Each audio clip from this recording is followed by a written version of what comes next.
So when they come into the office and they see Red Sox talking about the Patriots, it's always great to give them a culture shock. Just to reiterate, Boston, Metropolis is where everything is at. So tonight, we're going to talk about developing emerging leaders in the parish. So I want to just lay out a couple of ground rules, if I can, if that's okay. First of all, I'm taking off my archdiocese hat. And there may be some times I get in your face a little bit. Is that okay? No. It's going to be okay, all right? Because I want to break down some boundaries. So that's sort of rule number one. Rule number two is, I am a pilgrim, not an expert. And that's the other thing I want to make clear, because the issues that we collectively are struggling with, we're struggling with together, both at the local level, the parish, at the regional level, and at the national level.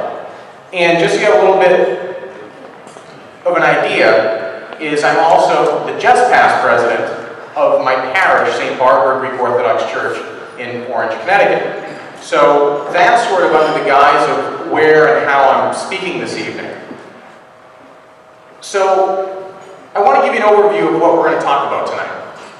First is I want to use a parish case study. I want to tell you a little bit about what's happening at St. Barbara as a paradigm of what other communities are also doing and could be doing. And the second thing is I want to address some specific challenges that are faced by this demographic we're calling contemporary professionals, right? Young adults. That age group that is really the 45-ish and under. So let me give you a little bit of a quick case study and background of St. Barbara Greek Orthodox Church. We are a parish with financial issues that overshadowed parish life and shifted away the focus from parish priorities. Does that sound familiar? Absolutely familiar. We face a significant financial shortfall. Excess of $50,000 fall of 2011, $70,000 this past year, with about $50,000 to $70,000 in repairs. Actually now budgeted for $100,000 this year. And our potential cash shortfall for 2013 is due, among other things, to a parish mortgage that's $21,000 a month. Okay? A little bit more about St. Barbara. Widespread negative misinformation about our parish's financial health, financial controls, what's happening at the parish. And that's because we had a $2.1 million theft by a parishioner that completely wiped out our entire endowment fund, including $40,000 a year in scholarships. Wow. So, our parish is like your parish, right? Our parish is like your parish. Don't tell me no. I want you to understand one very clear thing. All parishes face similar circumstances, similar challenges. They may manifest themselves differently. The manifestation that we have is we had a trusted parishioner jailed by the FBI awaiting sentencing right now. Okay? But the reality is we face a financial problem and trust and other issues as a result. So now I want to shift for a question, and that is, what do parish councils usually do? Tell me. Just shout it out. Nice and loud. Run the business of the church. Run the business of the church. Great. What else do parish councils usually do? Argue. Argue. What else do parish councils usually do? Welcome people. How many of you have a parish where a parish council welcomes people? That's awesome. What else do parish councils usually do? Look for replacements. Mentoring and transition planning is an excellent answer. Love it. What else? Get the food ready for the Get the food ready. Diaconia service. What else do parish councils usually do? What is it? Pass the trays. What should parish councils be doing? Reaching out to different parishioners. Reaching out to different parishioners. What else? Listening to the parishioners. What else? Be nice.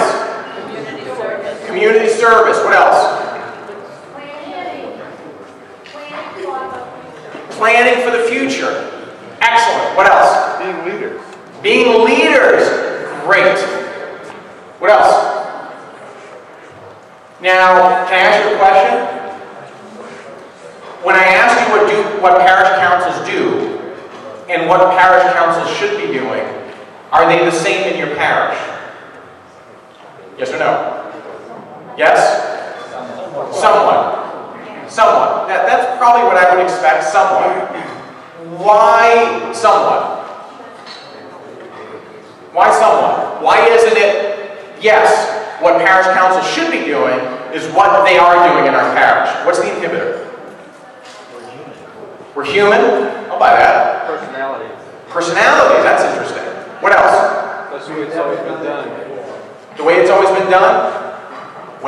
So the way it's always been done before. I love that answer. What else? Not creative enough with what you have. What else? Lack of training. Lack of training. So let me ask you a question. In a parish council meeting that you've ever participated in, or in a parish assembly, or in any other context, have you ever raised the question, what should we be doing? What should we be doing? Versus what are we doing? And why aren't we doing what we should be doing? Yes? No? Maybe so? So I want you to think about that for a second. Think about that. What are the inhibitors to doing what we should be doing? So, I think to that question, we need to look at some of the goals of a parish council. So I snuck in a fourth one before the assembly here today. So we'll call it the four. What I think all parish councils need to do to start. Number one is, I heard that great answer about looking towards the future, about strategic planning. Because unless you, all of us, know where we're going as a national church, as a regional church, and as a local church, we won't have a common direction and common goal. So the parish council, along with the parish priest, needs to have a strategic vision.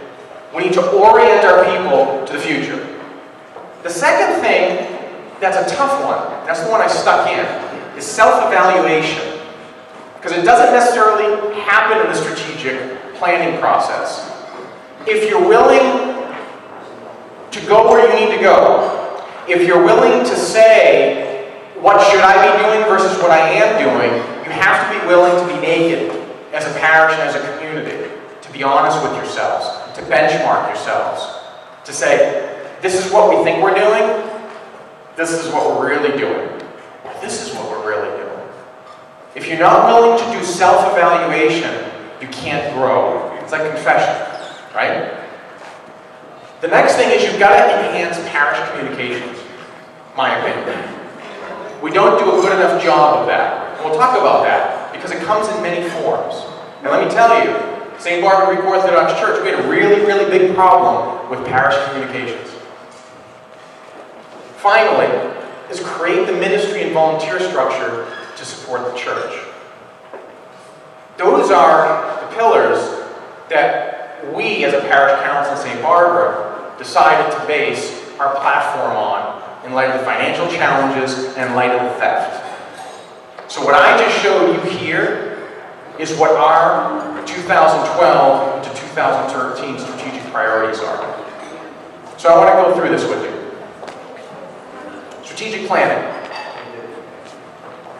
Every single parish in the Archdiocese, each and every one of you, there are two resources where you can go for strategic planning. You can call Brother Jim Corderas in the Department of Stewardship Ministries, and you can call Jerry Minettos. Have any parishes utilized any of those services here, by chance? Yes? Great, two. And then there's another program I want to let you know about. We're going through it at St. Barbara. It's called the Orthodox Natural Church Development Program.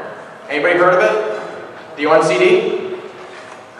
If you contact Father Jim Corderas, There is a Leadership 100 grant that will underwrite half the cost of approximately $2,500 with subsidize $1,000 for you to go through it. And what it is, it's a program that 70,000 churches worldwide have gone through, and I think Father Luke Veronis' parish is either going through it or has gone through it. I don't remember which of the two.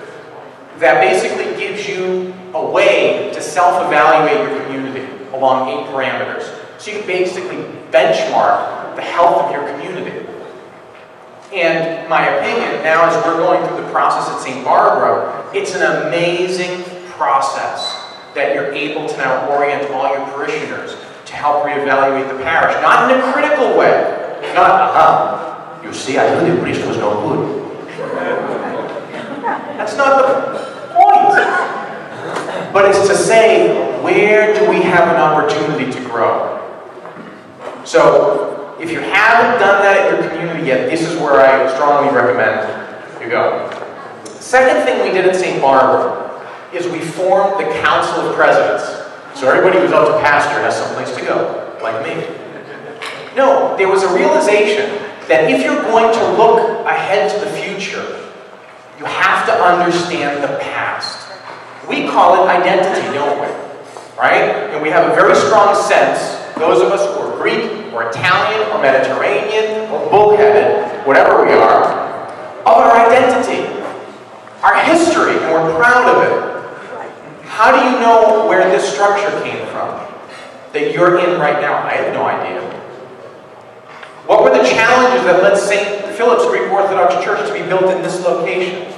I have no idea, do you? Your parish community. So what we did is we formed a council of presidents. We called all the living parish council presidents together, and we said to them, ladies and gentlemen, we want to work together with you to understand the vision of our St. Barbara Greek Orthodox Church. And we want you to be part of the process of articulating that. What were some of the dreams and visions that you had when you were president? What were some of the reasons why those dreams and visions didn't materialize? What were the obstacles? Were they monetary? Was it timing? Was it volunteers? So we could use that as building blocks for the future. Then what we've done is, after a couple of meetings with the Council of Presidents, we documented all that, and we're starting to develop a master plan. I never knew that we had planned senior housing because I'm a transplant from Boston to Connecticut. I never knew that they had planned athletic fields, baseball and soccer fields, behind the church. I never knew they had planned a Veterans Memorial. I never knew they had actually planned an amphitheater because we have a slope of a hill behind the church. I never knew that they had talked about senior daycare ministry. Who would? So we have to start to look back in order to look ahead. And now, as you transition leadership, right, that mentoring and leadership planning, there's continuity. Very, very, very important. So if we're going to look ahead, everybody has to be on the same page looking ahead. So again, exclusively parish council presidents, very careful, directly under the parish priest. Not an autonomous entity, this council of presidents. And we gave them an initial threefold responsibility. Serve as a knowledge resource for the parish council presidents and the parish council, help develop the master plan, as I said, and develop PC resources. What we're doing right now is we're actually developing a parish council handbook so that knowledge transfer can go from one council to another about everything about the church policies, procedures, you name it. Knowledge is not the private repository of individuals. It's the collective responsibility of the church. And we have a responsibility to share that joyfully. So that's the way we're trying to address that. Now, revamping parish communications. So let's say it together. Repeat after me. Parish communication generally stinks. Say it again. Do you believe that? I believe it. Absolutely believe it. Because, for a couple of reasons, if there is something bad that happens, everybody will know about it, right? Let me tell you, somebody steals $2.1 million from your parish, every single person's going to know about it. And then you have an assembly, before you've even made an announcement, everybody's calling to ask information about it. Who was it? What's going on? And I've never seen the social hall packed like that. Why? Why? That's the first reaction I had is, why? Because it's money? Of course it's yes. But why is the money the lightning rod that brings everybody together as opposed to Christ? Interesting philosophical question, isn't it? So let's expand on that for a second. So we had a problem. So what we did was said enough is enough. We're losing the communication battle because it was not the parish that was robbed, it was not the operating account, because we had multiple signatures, controls, boom, boom, boom. It was the endowment fund, spun off as a separate 501c3 corporation, and the individual had been acting trades and providing false reports in a Ponzi scheme. Okay? So we had to try to give people confidence that their money was being handled in a trustworthy manner. So here's what we did. Enough is enough. We took everything out on the table. We sat in the boardroom, myself and a few other individuals who were in the communication field, and we didn't have any sacred cows.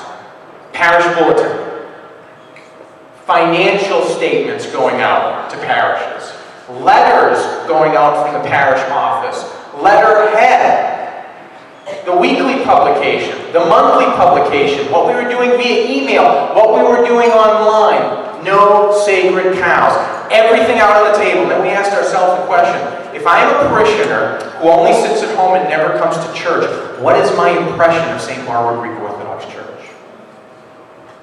What message am I getting about the community? If I am not on the mailing list and I come to church, what message do I get here? If I get all the email correspondence, what message do I get? If I get email and in print, what message do I get? We didn't have our message together. Many of you in your parishes may not either until you go through that process and that exercise. So everything that associates with the church needs to be reevaluated, because I'm going to tell you something. The impression that you deliver, the way you communicate, is how people perceive the parish. If you're not professional in how you handle all your communications, they're going to say, you see, they don't know what they're doing in the office. I told you, our money, no good, you don't give. It's true. Have a higher standard, and people will go up to that higher standard. Demand the higher standard in your parish. The next thing that we see was where the messages consistently weren't. We were including some things in one publication, but not another. Were the messages tailored for each medium? Very important. Were the email portions simply copying and pasting of what we sent out as letters? Yeah, they were. Were what we were doing in the bulletin the same thing as what we were doing here? Yeah, they were. We were taking the same thing and just copying and pasting all around.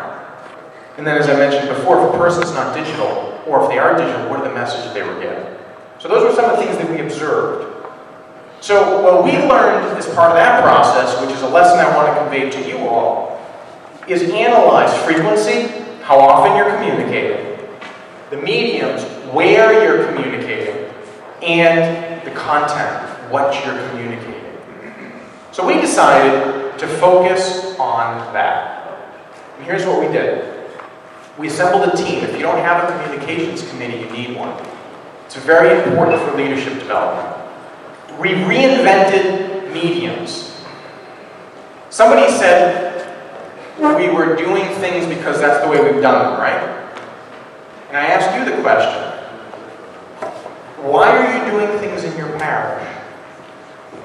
Has the format of the bulletin changed? Hopefully it has. Have the mediums changed? But what we realized is that we had some problems because we had simply taken existing paradigms from the past 50 years and just following along blindly. So we came up with this mantra, no sacred cows. Just because we've been doing something, doesn't matter for how long, doesn't mean it was correct.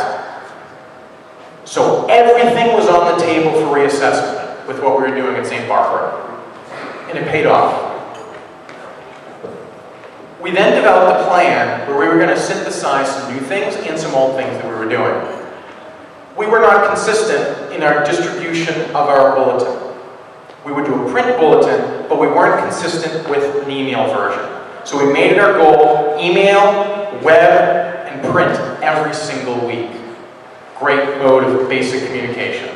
The next thing that we did was we wanted to make our monthly, quarterly publication actually come out on time, because everything falls on Father Peter's shoulders. And it's problematic because parishioners don't know what to expect. And if that publication, for those people who never step foot in church, doesn't go out on time, there's an agita of what is happening in the church. It's very important to have a publication schedule, critically important in your parish. And then we did something new, and we called it a Parish Informational Session. We said parish assemblies stink. How many of you love parish assemblies? Look, you're laughing, right? We, at St. Barbara Greek Orthodox Church, had 5 parish assemblies last year. Oh my God! No way! Yeah, because you know what we did? By doing the no sacred cow thing, we said we got a problem with the parish assembly. If you look at the uniform parish regulations of the Archdiocese, the role of the parish assembly is actually very, very specific. But yet, because we're still following old forms, we think that the parish assembly is the forum for informing the parish of what's going on in reporting. Show me where. Open up the UPR, read it cover to cover, and you show me where. Absolutely not. So we said, okay, why are we doing that? So if we're trying to inform people, instead of doing it twice a year in the parish assembly, why don't we do it 12 times a year? So we created a format called Informational Session. So after church, for 10 to 15 minutes, we would, in the social hall, do a presentation. Hey everybody, here's what's going on at St. Barbara Greek Orthodox Church. You know we had a $2.1 million theft. We want you to know that Greg Lillis has been sentenced, not yet, but he's scheduled to be sentenced February 27, 2013 by the U.S. government. We want you to know that we have a bid for $30,000 to fix roof leaks. We want you to know boom, boom, boom, boom, boom. One thing after another after another. No sacred cows, no nothing. It's our responsibility and accountability to you. Then what we did is we said, okay, if we can do 12 points of communication, 5 parish assemblies, and 6 or 7 informational sessions, we have the ability to get in front of people once a month. I told you 5 parish assemblies. Do you know what our longest one was? 25 minutes. You better believe it, 25 minutes. 25 minutes. And do you know why? Instead of having 13 things on the agenda, I got 1 or 2. And we're done. You're done. Very simple. If you respect people's time, because some people, I know here, commuter parishes, same thing in St. Barbara, 45 minutes to come to church, and you're keeping them 2-3 hours, it's abusing and it's not respectful of them. Why are they going to want to become part of parish leadership, if that's what parish leadership is? So think through it if you can. What can I do in my community, in my circumstance, that's going to be different to encourage and foster people to be excited about the church? One thing is just being sensitive about their time. And I'm telling you, it paid off in spades. The next thing we did is we tried to do a weekly photo journal. We called it an occasional because we couldn't do it weekly, called St. Barbara Happenings. So instead of waiting, like most parishes do, and us included, for the quarterly or the monthly bulletin to come out, if there was an event happening the previous week, we documented it and we published it. I'm going to tell you a secret. It's not hard. And it's free. What do you mean it's free? Okay. Reach into your pockets. And how many of you have one of these? If you have an Android phone, that's okay too. Alright? Well, guess what? How many of your parishioners have one of these? Photo, video, camera, built-in, portable at every single event that's happening in your parish. So it doesn't take an official parish photographer to document what's going on in your community. So think about it in our context. St. Barbara Greek Orthodox Church, the place that's financial ruin, stolen $2.1 million, now becomes St. Barbara Greek Orthodox Church, where kids are ice skating, where we're doing retreats, where we're doing seminars, where we're doing lectures, where people are having fun. And I'm telling you, that visual was so much more powerful than the gossip, because it reflected reality. And people are going, yeah, that really is a reflection of my parish and my experience. And it started to silence the naysayers. We set up a Google Calendar of events so people could synchronize the calendar on their phones. Free, easy. Told you about the parish informational meeting. We set up a Facebook and Twitter account for our parish. So those people, again, social media, be able to interconnect. And, as I mentioned, iPhone or Android to create content. Those are your BlackBerry users. I guess with the new BlackBerry you can use that too. Okay?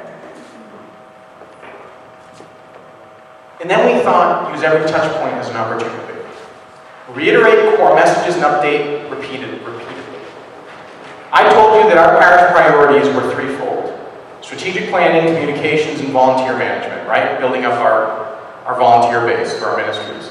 Every time we communicated to the parish, before every informational session, before every parish assembly, and even in the letters announcing the parish assembly, we always reiterated those three core values. So people came to expect, oh yeah, well this is what we're doing at St. Barbara. We're doing strategic planning. Yeah, well we're doing communication. And when you bring their attention to it, they're going to start to notice it even more. Very important. When you want something to happen in your community, if you have a problem and you want to start to change the feeling, then you've got to be deliberate in how you're communicating. We call it celebrating wins. And you've got a lot in your parish. We use the parish assembly, as I mentioned, in the Archdiocese email listserv system, okay? I said, okay, as parish council president, served 4 years on the council, vice president, we're going to eat our own dog food, as they say. So if these are the tools and services that we're telling people as Archdiocese staff you should be using in the community, all right, let's use it. And it was great. There's so many great tools afforded to parishes if you can just put those Lego pieces together. So, we use Bulletin Builder to address our need of not having the bulletin ready every week with an email and on the web. We were able to instantly log in through a web interface, and we were able to publish the Gospel Epistle reading every week, the Saints commemorated every week. We were able to have the hymns of the Sunday every week, and we were able to put our parish news and events every single week in digital format. Finally, the email and the web version were done. It took us about 10 minutes a week to do that. So if you're not doing that, the tool's there to do it for you. And I'm going to tell you, I'm a busy guy. I wasn't going to ask anything of anyone. I did it this past year. 10 minutes of my time a week. I was able to do it. Now I'm training somebody else to do it. And in March, we're coming out with a new version. And it's going to blow you away. It's going to blow you away because we're integrating audio, video, podcasting, and a whole host of other things. And we're going to be able to pull information right off your parish website to automate publishing. And so you don't forget publishing. It's going to auto-publish itself every week. So really cool stuff coming up in terms of the tools. So if you're not using them, I ask the question, why? I know it works. I've used it. We used email listserv. We have set up almost a dozen email mailing lists to the parish. They don't reside on somebody's computer. We set one up for the parish council. We set one up for the Goya. We set one up for the Greek school. We set one up for the Sunday school. We set one up for parishes. We set one up for everybody. So if you were a ministry of the parish, your email didn't reside on somebody's computer. Instead, it's a central system that the priest, the office, has access to. We can update it at any time. Running web archive of all postings that have happened, and I'm telling you, it's made such a difference. Such a difference. We've shared files this way, and those of you who are into the tech stuff, we all started using Dropbox. So that way we're able to have a central location on everybody's computer to share files and information. It works. Just some of our mailings, and bam, we're able to communicate with hundreds of parishioners instantaneously. So let's go back to the parish assembly for a sec. Because if you're like we were, our parish assemblies went 3 hours. So, separate true business and voting items to the parish assembly. That is what is in accordance with the UPR. You have something to vote on, and you need to pass something at a basic level. If you're not doing that, why is it a parish assembly, and why are you doing it in that context? If it's informational, split it up. Second thing I recommend is keep your parish agenda short. 1 to 2 items is ideal. Parish assemblies really 20 to 40 minutes max. If they're running over, you've got a problem. And another common mistake is you're technically not supposed to have new business on a parish assembly, right? Because you're supposed to pass the agenda out to the entire community. So again, if you want people to be excited about leadership, get them excited about what's happening in leadership. And these are what people ultimately perceive as leadership. Okay? And then separate informational sessions, I mentioned. These are our rules for the informational session. So before we do one, we flash this up on the screen. 6 to 4 we promised during the year. We promised the parishioners 10 touch points. And we gave them a calendar for the whole year. We did 12. 4 to 6 during the year, on a Sunday during coffee hour, briefly highlight what's happening. Questions welcome, but come up after the presentation to ask. Be respectful. 15 to 30 minutes max, and respect your time and your travel. It's that simple. And people learn to expect it. And they liked it, which is great. Learning about what's happening in the parish. So just some suggestions if you want to do this paradigm. A picture really is worth 1,000 words. Put a picture up on a screen if you can, about what you're talking about. Make it visual. Be direct and brief. Don't over-explain. Say what it is. Ladies and gentlemen, we have no new information about Greg Lolis. We know he's being sentenced right now on February 27th. No assets have been found, and as soon as we know more, we'll update you. Bam, I'm done. Nothing more to say. Move on to the next thing. Boom, boom, boom. And anticipate questions, very important. Some of you may want to know why the sentencing has taken 2 years. That's because the judge assigned the case as Parkinson's and had to step down. Now it's been assigned to Hartford. The lawyer who was his lawyer also had a stroke, and he had to have a new public defender assigned. Therefore, these 2 things have delayed things for the past 6 months. Boom, done. Anticipate questions is very, very important because it shows your openness and your transparency as leadership. Don't tackle everything. Don't be dry and boring. Welcome constructive criticism and feedback. If people think all you're doing is you're doing it to quell that, it's not going to go well. Reiterate the major points the following week in the bulletin. Very important. So if somebody wasn't there, they can't say, I did not know. Okay? And then announce the date of the next session. So what we have seen is a problem. If I were to ask you a question, so let me ask you that question. What's a healthy parish?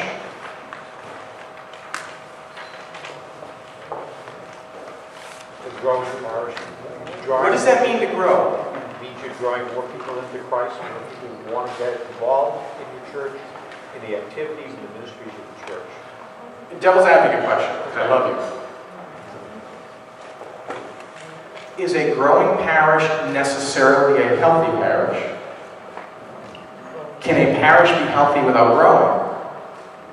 Growing in numbers or in faith and spirituality? That's a good question. Growing in numbers, growing in faith.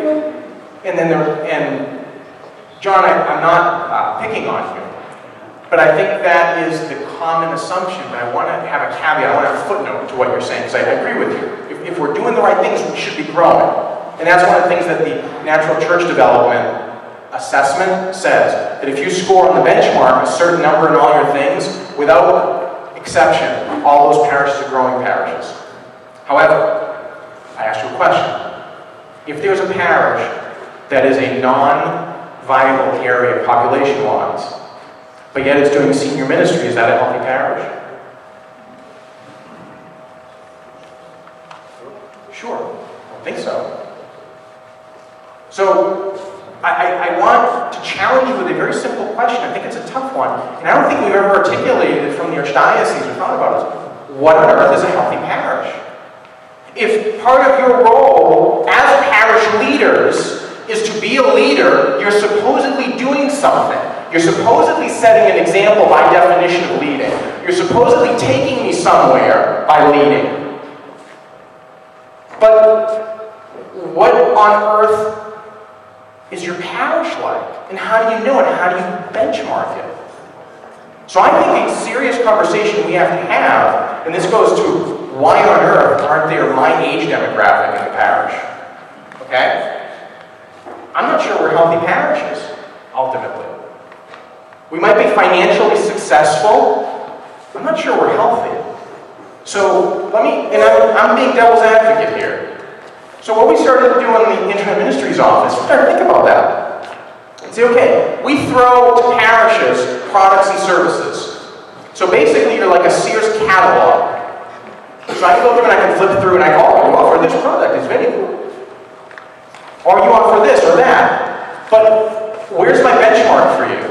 To say, okay, as a parish, I think that you need to have at a bare minimum is you need to have a Facebook page, you need to have a Google Calendar, and you need to have a parish website. That's sort of your phase one, plus a parish email listserv. Once you've done that, then you need to move to stage 2. And you need to be doing X, Y, and Z with phase 1. And then you need to be doing X, Y, and Z with phase 2. Because here's the thing. In business, you will pay thousands of dollars for consultants, will you not? Thousands of dollars for somebody who's supposedly a subject matter expert, when in theory, we at the Archdiocese and Metropolis level should be the subject matter experts on growing ministry in these areas. Not sure we've done a really good job about it. So, this gets to the issue of revamping ministries, and it gets into the issue of this question. What are the ministries in your parish? Tell me. Shut it up quickly. Goya, Joy, what else? What was it? Bible study, what else? Choir, what else? What is it? Sunday school. What else? Greek school. Where did these come from? Where did they come from? The parish. It's like, where did the Bible come from? Where did they come from?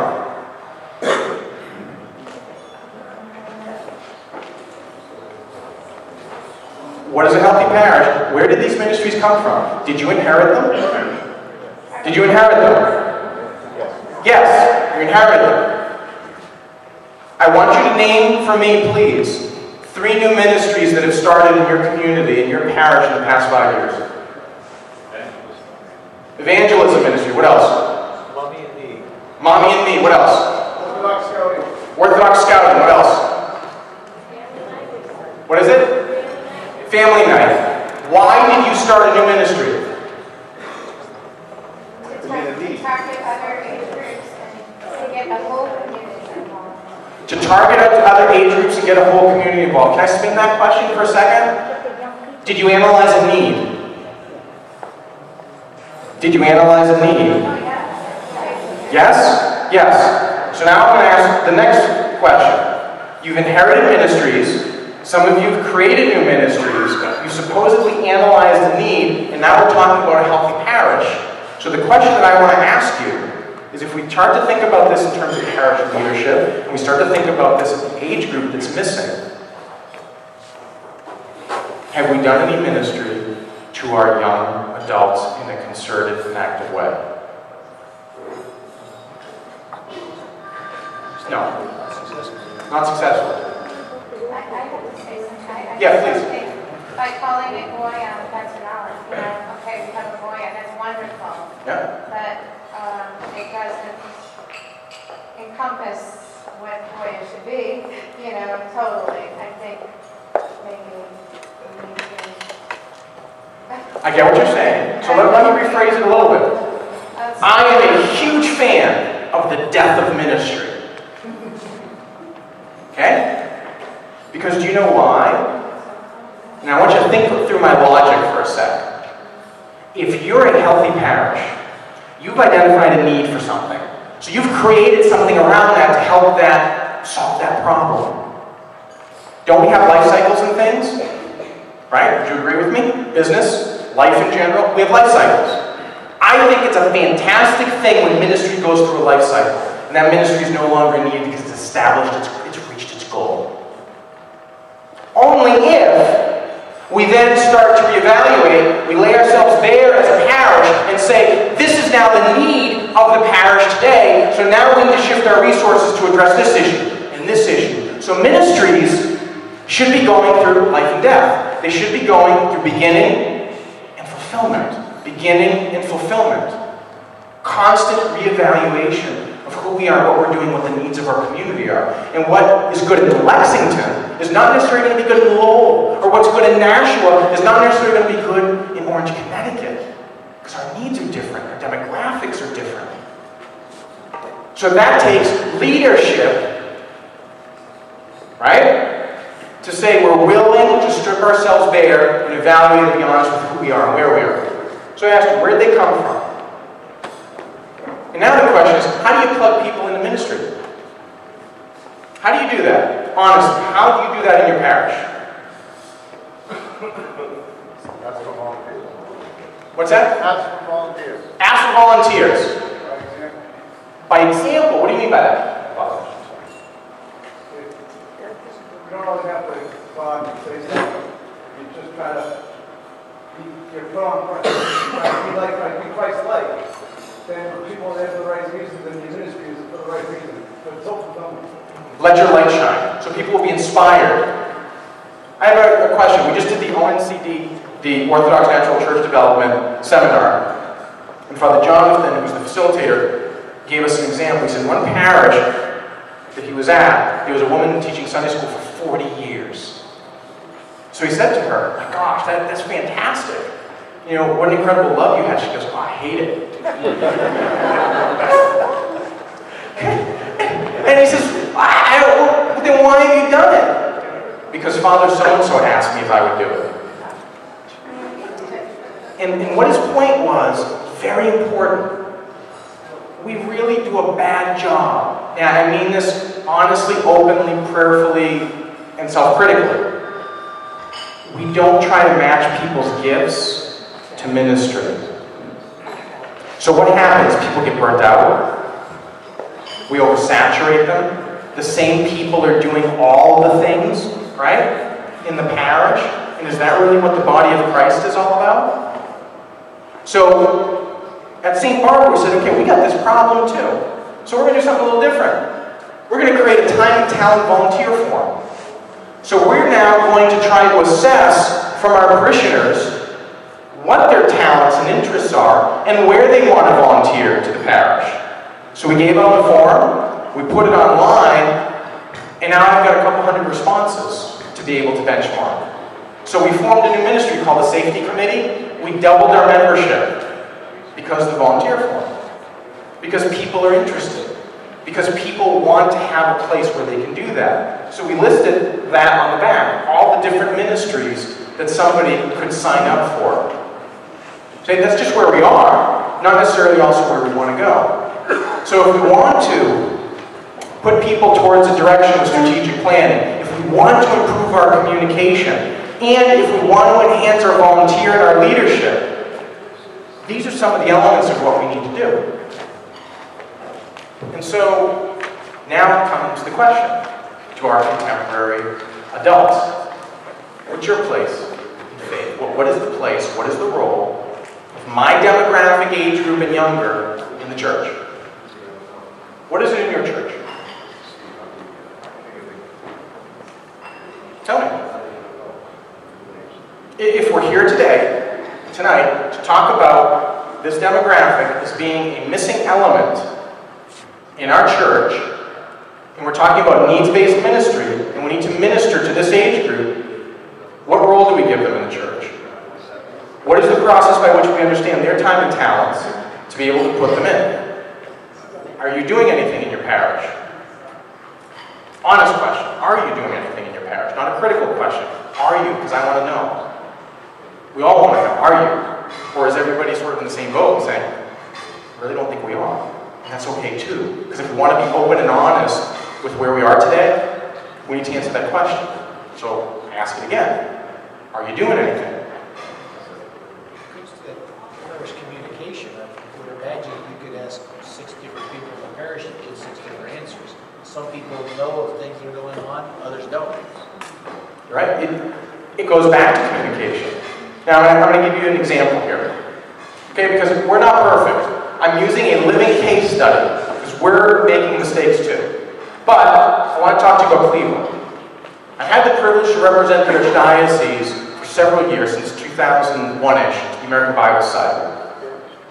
And one of the things that they've had is a leadership council. So they have a guest speaker come in. Okay? Michael Slaughter calls himself Chief Visionary, the pastor. But he's in this little rinky-dink town outside of Cleveland. There's 2,000 total people. 2,000 total people. And yet, he will have 1,000 high school young adults in a 36,000 square foot facility. Playing basketball, volleyball, tennis, board games, with 100 volunteers. So he uses paradigm. What do? They bus them from Cleveland into this place, and from the surrounding area. And he says, okay, so we use the athletics and this get-together as a hook. So we get the kids to plug into what they're interested in, but now I'm going to tell you, he said, you go to the local Denny's, you go to the local Friendlies, you go to the local Dunkin' Donuts. When we're done, and you will see all 100 of those volunteers with one of the kids, or 2 of the kids, or 5 of the kids, talking about Christ, talking about what they're going through. So, from my vantage point, this is selfishly coming from parish ministry through Father Ted, as my example, and camping ministry through the Metropolis of Boston, is if we are really serious, and I mean this, if there's nothing you take away from tonight, is one thing. If we are really, really serious about reaching my age demographic and younger, we've got to be involved in their lives. We have to be willing to be vulnerable, to take them out and say, hey, let's go to Starbucks and let's chat. You know, pick up the phone. I haven't seen you in church. Because going to church doesn't necessarily mean spiritual growth. We know that. And being vulnerable enough to say, I love you enough to try to mentor you. So what's going on? How's it going? What are you going through? Parish priest can't do all this. And it's not the role of the parish priest to do all this. If we're talking about leadership, we're talking about shared ministry. And if we're not willing to share it amongst ourselves, we've got no future. And if you really believe that we got a problem, if you really believe it, then this is what you're going to start to think about in your parish council. And this is what you're going to start to do. So we did that at St. Barbara. Like, we've got a great youth program. I mean, great. But we still have a problem. We've lost our post-college kids. So, no longer this past weekend, I forgot to update that slide, I apologize. Back in October, we had the first regional young adult conference in 11 years. 11 years we hadn't had a regional young adult ministry event in the Archdiocesan District. So we said, okay, Father Peter's leadership, fantastic. We're going to do it at St. Barbara. We had kids flying in from Michigan, New Jersey, New York, Massachusetts, Connecticut, all come to talk about Christ and talk about integrating the life, meaning Christ, into my life. So what we ended up doing then is we said, okay, if we're serious about this demographic, then what we're going to do is we're going to form an emerging leaders council. And we are actively going to go after that demographic. And we went after them at the conference. Hey, this is what we're planning on doing. What do you think about it? That'd be great. Would you be part of it? Yeah. How about you? Yeah. Would you serve on the parish council? We have now a 25-year-old on the parish council because of our deliberate initiative for the new term. It was a goal. We're tired of it. We're sick and tired of losing our young people. So you know what? We're going to challenge them with leadership. And do you know what the other thing we've done? That individual is going to serve on the parish council? Now you've got a specific responsibility. You are going to get your peers to get their rear ends here. And now we're going to work together. Are you willing to do that? Are you willing to challenge your young adults to be leaders and to in turn challenge their own friends to be leaders in the church? If we don't do that, we're going to do this. Oh, sorry, we're already doing it. Do you realize that our weddings and baptisms are at historic lows in the Greek Orthodox Archdiocese of America? Go to registry.goarch.org and look at all the statistics. That's right, registry, registry.goarch.org, and look at the data. My brothers and sisters in Christ, ladies and gentlemen, we are starting a Six Flags slide. Do you want to be part of the slide under whose watch it happened? I don't. So if you're serious about it, join us. Your leaders in your parish, and you have responsibility. Where are they? And what are you going to do about it? And how are you going to challenge them? And what opportunities are going to be there for them to plug into? Because if you say to them the fallacious response, the wrong response, come to church. They haven't come because they're not getting anything out of it. Just showing up into church doesn't do it. How many of you are fans of The Godfather? Come on. Okay, it's okay. Raise your hands, all right? Bloody gore, everything. Raise your hands. How about Godfather Part 3? Because that's the one where people sort of draw the line. Not so much? All right. I'm going to tell you, one of the best scenes out of the trilogy is in that one. So, Michael Corleone, okay, the Godfather, who's murdered people, done all these things, he goes to Rome, and he tries to go to confession. So he's sitting there with one of the Roman Catholic cardinals in the courtyard, and they're sitting next to a water fountain. And the cardinal reaches his hand into the water, and he pulls out a stone. And he says, "You see this stone? It's been in the water for a very, very long time." He takes it, and cracks it open on the side of the fountain. But you see, it's dry inside. The water hasn't seeped in. So too it is with Christians, with people here in Europe. For centuries, they have been surrounded by Christianity, but Christ hasn't seeped in. Christ doesn't live within them. So if all we do is tell our young adults, our own children who will become young adults, come to church, come to church, come to church. But we don't provide the ministry, we don't provide the avenue for them to experience Christ, they're going to be no better than that stone and be dry on the inside. And they're not going to come back. So, my opinion. If we're serious about helping each other to succeed, we've got to start thinking differently. You all in the Metropolis of Boston, us, right? I'm a Bostonian. You have the most incredible strategic advantage of any other metropolis in the country. You're about 30 minutes from other parishes.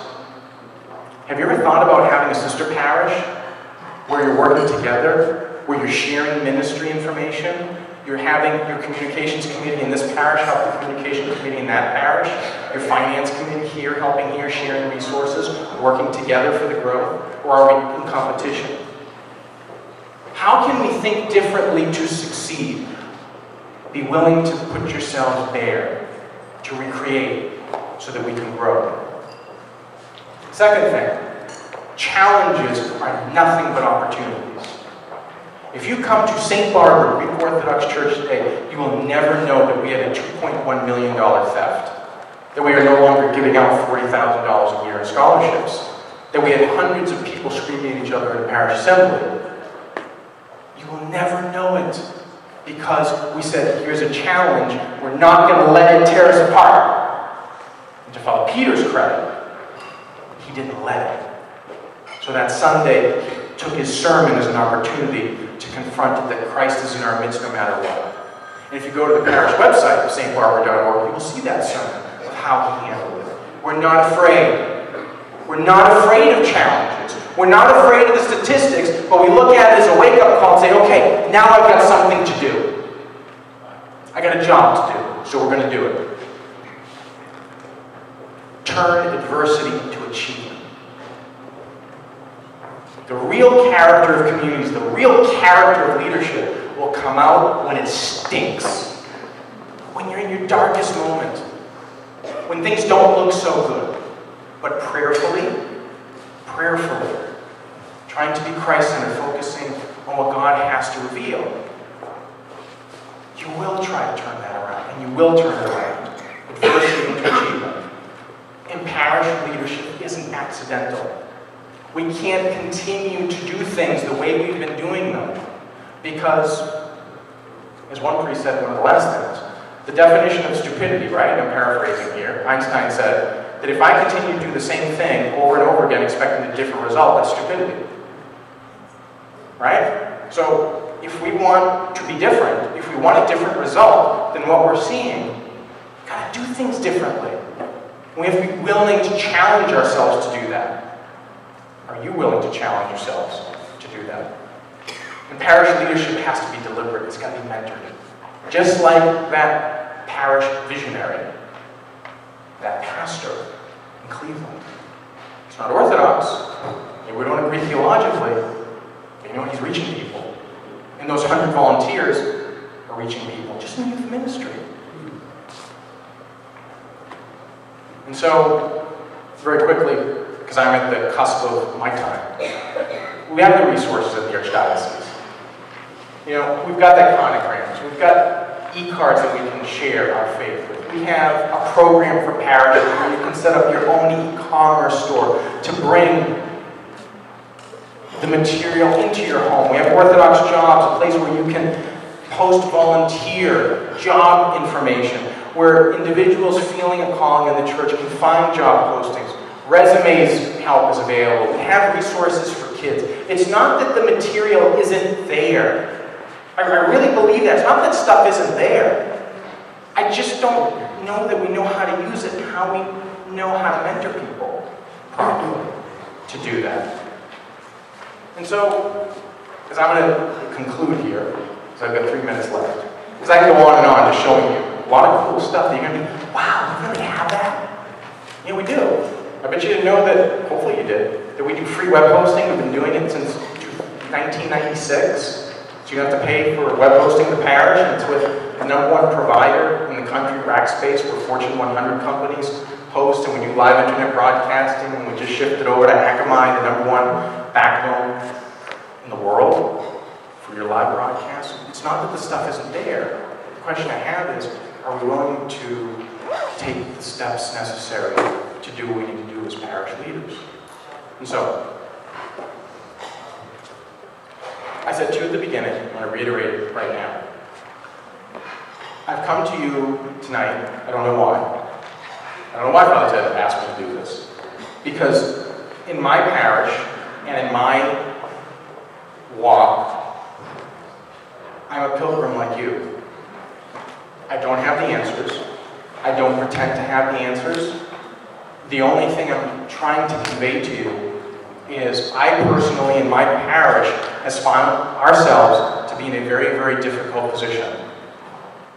And if you think you've got it bad, come switch shoes with us. But we didn't let an adverse condition crush us. But we tried to say to ourselves, we're going to pick ourselves up, and we're going to move forward. And and we're going to grow, and we're going to be better and stronger than we were. And so you filled out a survey tonight, and we're looking at all these different challenges.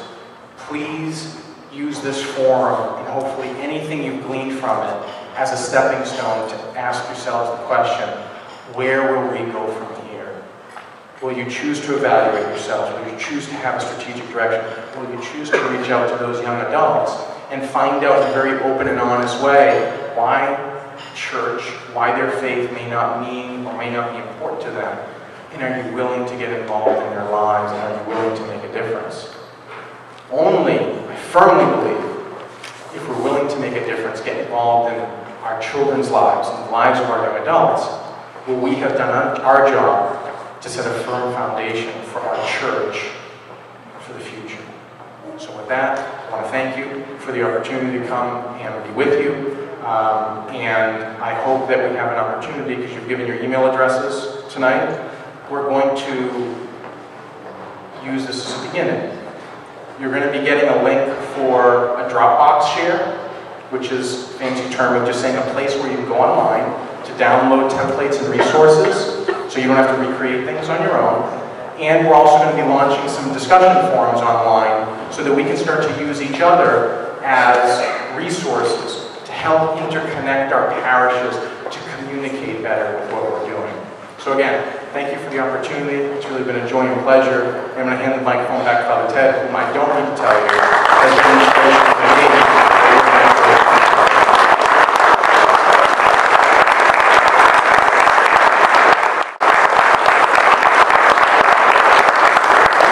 Thank you very much, Ted. What a great presentation. Really inspiring. If you have questions, you want to hear more about what Teo said, one of the small groups will be led by Teo, and it will be a furthering of what he just said and an opportunity for you to ask more questions. So remember, we're going to split up hopefully, right? So you funnel your questions to the person who's going to go to Teo's session, which we'll talk about in a moment. Teo talked about throughout the whole session that young adult population. Here's a statistic. I'm not any great person with statistics, but I have one for you. Less than 10% of the people that you invite will come to anything, right? You know how many invitations we sent out for tonight? Thank you all for being here. You were about 10%, right? Awesome. 100% of the people that you bring will come. So what does that mean? To any event you can think of in your church, you send an email, you send a note, you tell them, 10% of them or so may show up.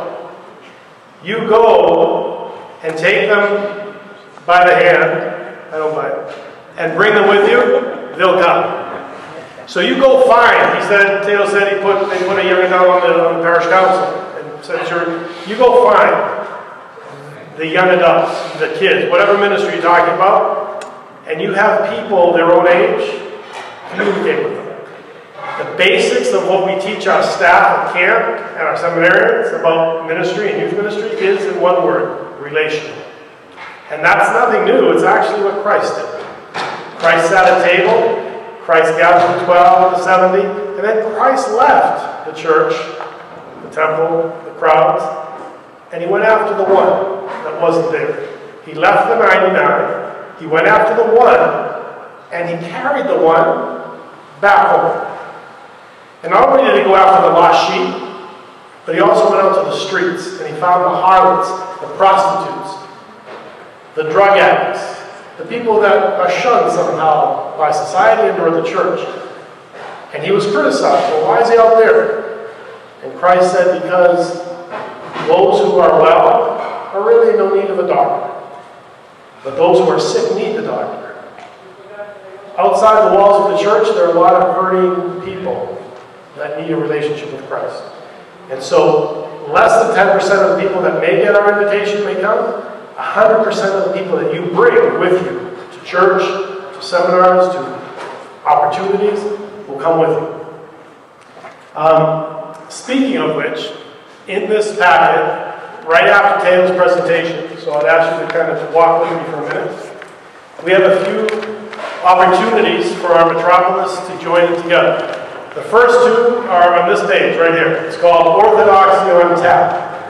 And so Orthodoxy on Tap is kind of a new forum that we've been kind of discovering in the Boston area, and our hope quickly over the next several months is that will happen throughout New England, is that we literally go to where our young people are hanging out, and we have a beer with them, and we talk about issues of faith, or things that may be on their mind. And so last semester, about a month and a half ago, we did 3 consecutive meetings, and this is the form that we're using with this. We do 3, take a break. 3 in a row, take a break. Why? Because the first week, some people may hear about it, so the first week we used a bar in Boston called Rogies last month, a couple months ago.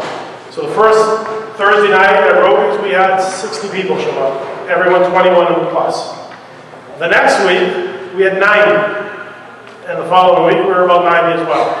And so we're going to do that on these dates in February. There's 4 of them actually, 3 at this bar called Sunset, or actually Patrons. What is it? Oh, Metropolis, excuse me. It's right next to Sunset. And there'll be one in Framingham. Our first offsite in Boston will be in Framingham at the Aegean. There's a gathering place there. But the whole point of it is, if you're after 21 and as old as you want to be, there's a forum that we can just go and talk and have a guest speaker that maybe will guide the conversation, but just meet somewhere other in order to talk about issues of life and faith and how I interact with them. That's just one example. You and your parish and your districts and your areas can come up with many. So one thing that Teo also said is about being sister parishes. Tonight is a district, although we have everyone from this district, Nashua, Andover, Lowell, Drayton,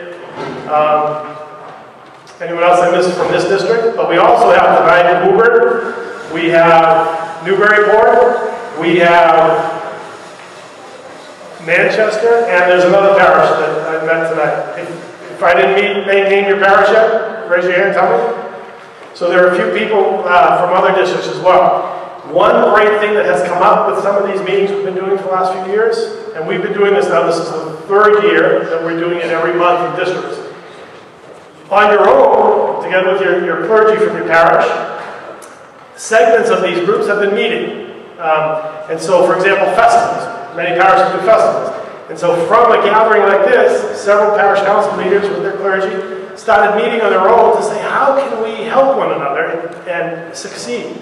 And so in the Boston area a couple of years ago, they started meeting, and they met for a couple of months every week, just talking about areas of purchasing power, working together, advertising. You know those billboards on the side of the MBTA buses? They're pretty expensive. They got a billboard for 5 communities that said the Taste of Greece for the next 5 weeks in festivals around Boston. They did, instead of kind of hiding the dates of the other parishes, they celebrated them. They did a passport, so you went to one festival, you got a stamp, went to another one stamp, and you got a little discount or something as you went away. But what is the one expense that a festival incurs that's huge, that there's no income for that expense? Souvlaki, if you sell a souvlaki, you make some money. There's one expense that everyone incurs. What is it? Tents, right? Well, we were all using different tent companies, so this little gathering that spun off of this said, let's gather our tent companies, interview them, and say, we'll give you 5 festivals. Cut your price by 25%, you know? So thinking out of the box and working together in this economic kind of condition that we find ourselves could help. But most importantly, working together to reach out to the unchurched and those who are looking. I'm going to introduce real quickly Isazi Tigas, who works with Mike Sintros up at our camp and retreat center and the youth ministries around the diocese, to tell you about the next few pages of flyers, and then we're going to break up into small groups. Thank you. Good evening, everyone. How are we all doing? Good. That was interesting, huh? Got us thinking a little bit. Okay, so the next few pages of flyers, very quickly, we have our winter camp programs coming up. February 18th, 15th through the 18th is our Goya Winter Camp for ages 12 to 18. We'll be at the camp there. We're going to take a nice ski trip to one of the local mountains, have a dance, have some fun. It's actually a really good time. It's a long weekend, so we get a chance to spend some good time together. On the next page, we have our family winter camp, which is happening 2 weeks later, March 1st through the 3rd. And if you can imagine everything that you would think of when you do camp, that's exactly what we do at our family winter camp. The only thing is we do it all together. All the families stay in our new retreat house, which was built a couple of years ago. It has 35 individual guest rooms with a private bath and 2 double beds in it. So it's not roughing it anymore. Camp's not just for kids. You know, it's got heat and all this nice stuff, and heat, would have thought, but it's quite nice. So that's coming up. On the next page, you see the Kefi Greek Dance Retreat, which is going to be March 15th and 16th. We're bringing that back. This is kind of a throwback from the past that we haven't done in a few years. It's going to take place at the camp. We're working with Greek dance teachers from across the Metropolis to kind of highlight our best teachers and our best dances and our best groups and all that sort of thing. An interesting note, if 5 or more participants from the same parish or group sign up, there's actually a $25 discount that you can get from the camp office. Just go ahead and call me and I can give it to you prior to registering. So that's going to be a good time. There's one in between here, which I didn't get up. We're actually hosting a parish district retreat. This is going to take place at the Transfiguration in Lowell on March 23rd. 22nd is the lock-in, right, Father?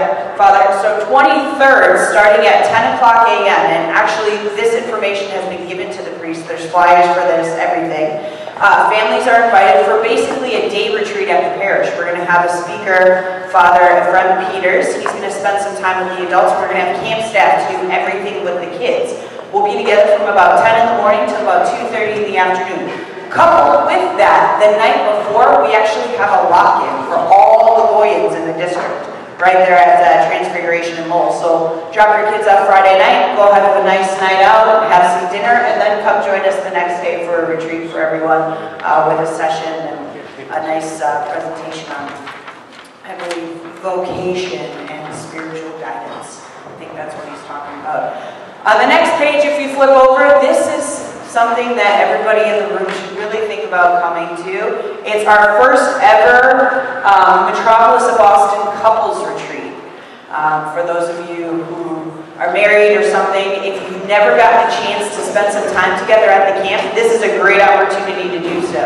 There's no cell phone service and no TV, so you have no option other than to talk to each other. What a concept.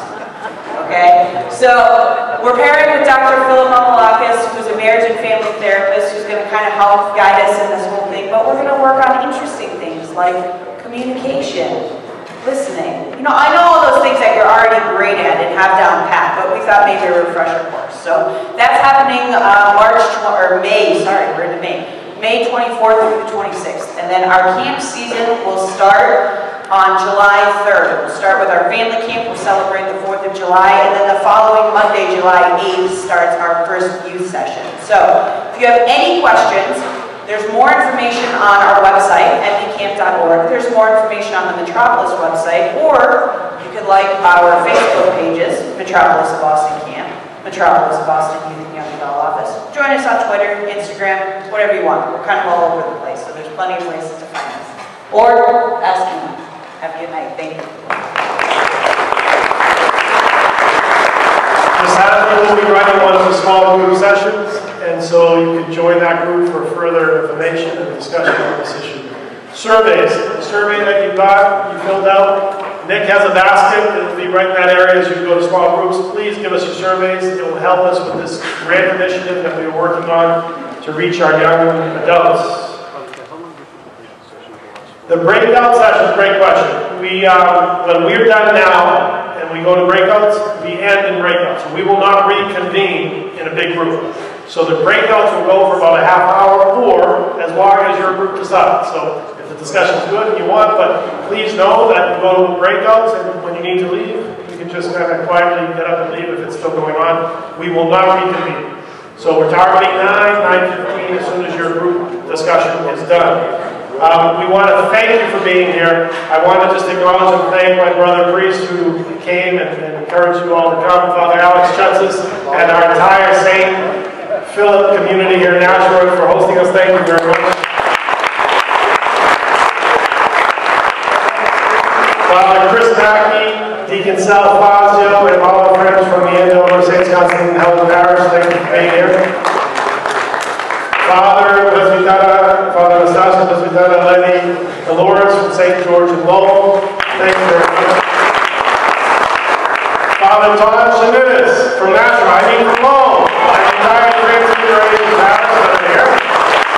Welcome back home, Father Nicholas Pelakoulis and our friends from Holy Trinity in Lowell. Father Constantine Newman and some of our friends from the Annunciation Parish of Newburyport. And Father Athanasius Menes from the Kimesis Parish in Manchester. And to all of you, yes, Dr. Getzel? From? St. Constantine, no. Yeah, no, yeah. I think I got it right.